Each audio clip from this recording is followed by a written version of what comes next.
Hi there. Since you clicked on the thumbnail, I'm assuming that you're interested in how to make a plaid charcuterie board or cutting board, like this one. So I'm going to show you how to do that right now. It's actually quite easy, quite simple, only requires one real piece of equipment, which would be your table saw, and a little bit of careful planning. So here's what you need to do.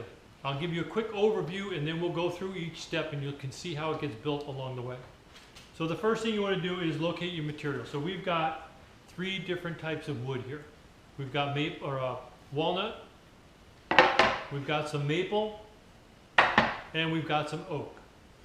And these are just scraps that we pulled out of our shorts bin. And we pulled out enough that we could get a whole cutting board out of it. So the first thing that we need to do is we need to cut them into strips. In this case, we made each square 2 inches by 2 inches. So that means that we're going to rip our strips out of our wood to 2 inches. Once we have 2-inch strips of wood by the length that we want to make our boards, in this case I think it was 16 inches. So you're going to rip a bunch of strips 2 inches wide by 16 inches long. In the case of the oak, it's 1, 2, 3, 4, 5 strips. The maple, 1, 2, 3, 4, and the walnut, 1, 2, 3, 4. 4 strips. And the oak, 5 strips, 2 inches wide, 16 inches long. You want to go a little bit thicker. This one's very thin, but because we were using some scraps. But we're going to use this for something a little bit different. But for a cutting board or a charcuterie board, you probably want at least to use 4/4 or 5/4 material.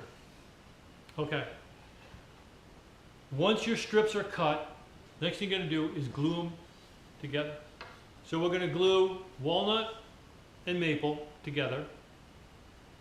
And we're going to glue So we're going to glue oak and maple together. And we're going to glue walnut and maple together. And these are cutoffs. They're going to be 16 or larger. Maybe you go a little bit bigger so you can trim it.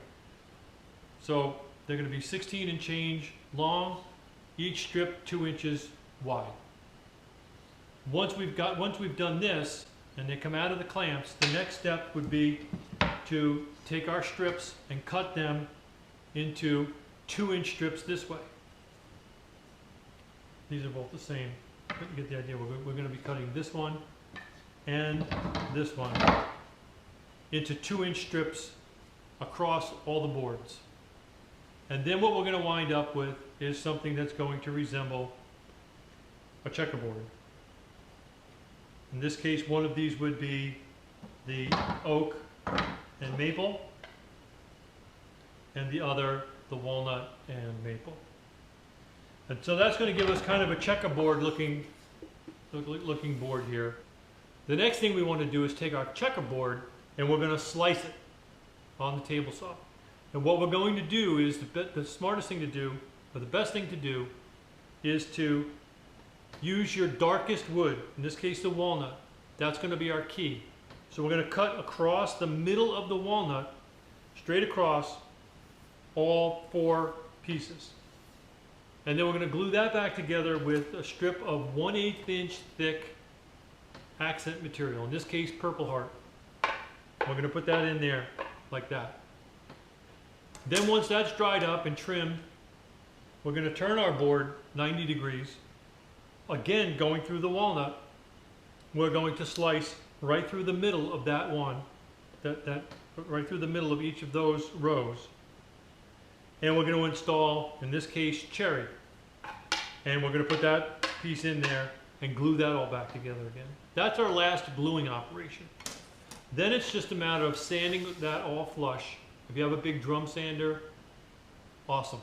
If not, a belt sander, CNC surfacing machine, whatever. You need to just get it flat. Sand it all down nice and put whatever kind of an edge that you want to put on it. In this case, we used a bevel. You can do a round over, you can do all sorts of things. Okay? And then after that, a final sanding and some nice finish. And you wind up with a really nice, unusual cutting board. People will be like, how did you do that? Okay? And really, it's very simple. just several series of cuts on the table saw and several series of glue ups on the workbench. That's all it takes to make a cutting board as pretty as this.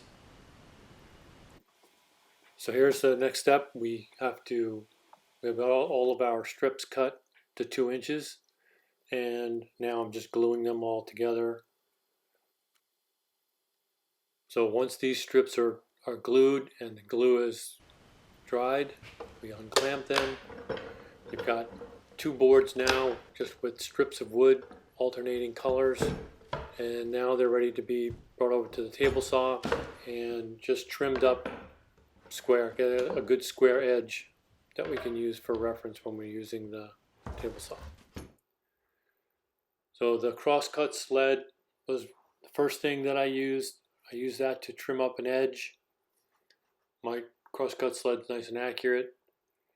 I'm cutting after I trimmed up the edge and squared it, I'm cutting a 2-inch strip and then comparing that strip that I cut off to the strips that exist by turning it 90 degrees, just to make sure that when I get it all done, wind up with actual squares. So if these are the same size, this orientation as they were when it was first cut, then I know I'm good. And they were. The stop block was accurate. The sled's nice and square. So I was able to cut all of the first round of 2-inch strips this way. The next round of 2-inch strips, I used the fence, had a good reference on the side, and now I need to split that piece of walnut right down the middle. The first cut, the fence is set to the middle of the walnut from the edge, which is only about 1 inch or 2.5 inches, or 2.5 inches.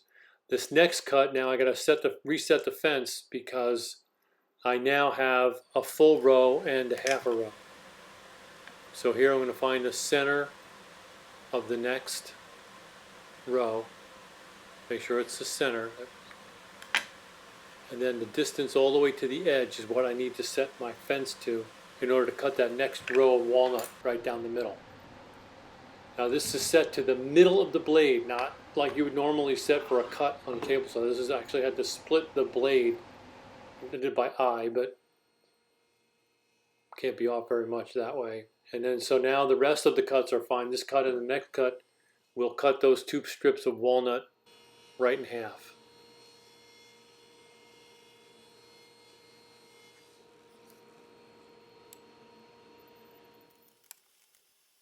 And then that gets glued up with the Purple Heart strips, the 1/8 inch Purple Heart strips get glued in between each one of those walnut pieces. And once that gets glued up, once that glue is set, well, here you can see I'm using that cold board as a reference to index the side so that everything lines up. You don't want any of your squares to not line up with the squares in the next row. It makes it look like an amateur made it. So here, splitting that that walnut again, going the opposite direction. You see the Purple Heart's already in there. And now we go back over to the clamp, and now the cherry strip, the 1/8 inch cherry strip, has to be glued in. And you can see I left it ragged on the one edge, let it run ragged. That'll get trimmed off on the table saw once it's all glued up.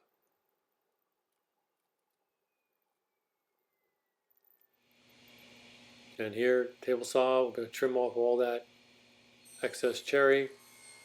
And since it's a square, I can just flip it around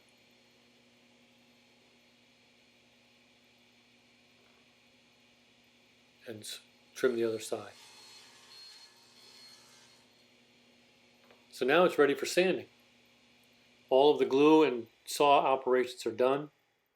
I didn't want to bore you with all of the sanding, so here's just the last couple of seconds of finishing up the sanding on the face.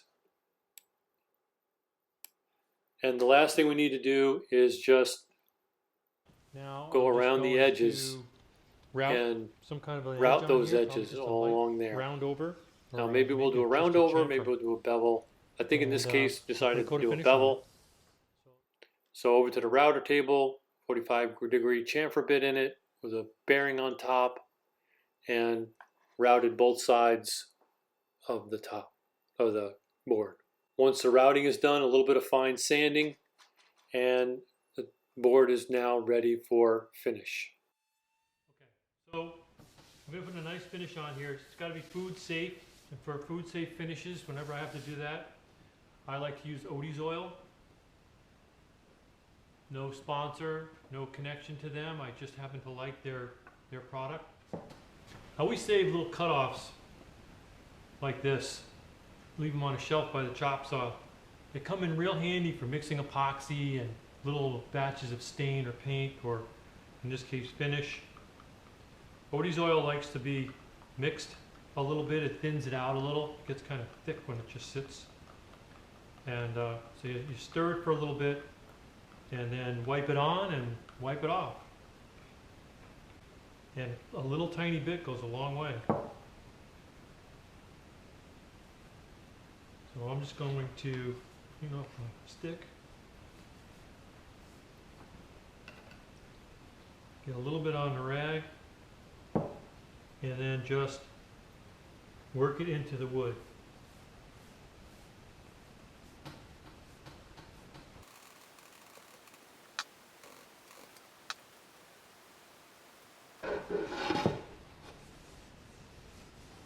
And then they recommend that once you wipe it on, you let it sit for 20 minutes or so, and then come back and buff off any excess.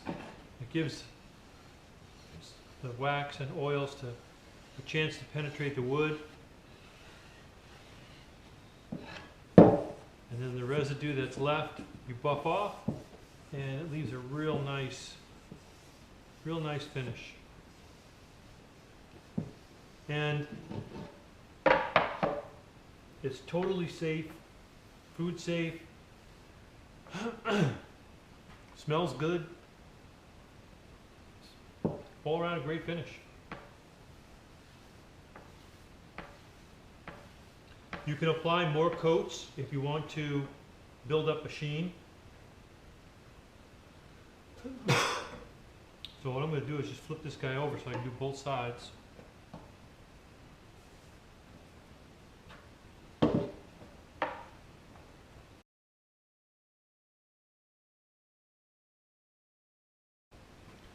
Okay, so it's been a little while.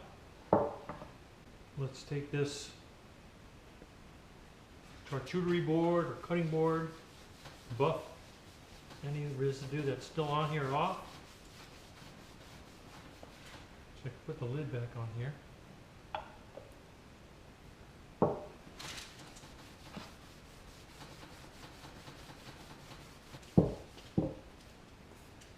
You know it's done when you don't leave a fingerprint. You can do all sorts of different kinds of plaids, substituting different color woods.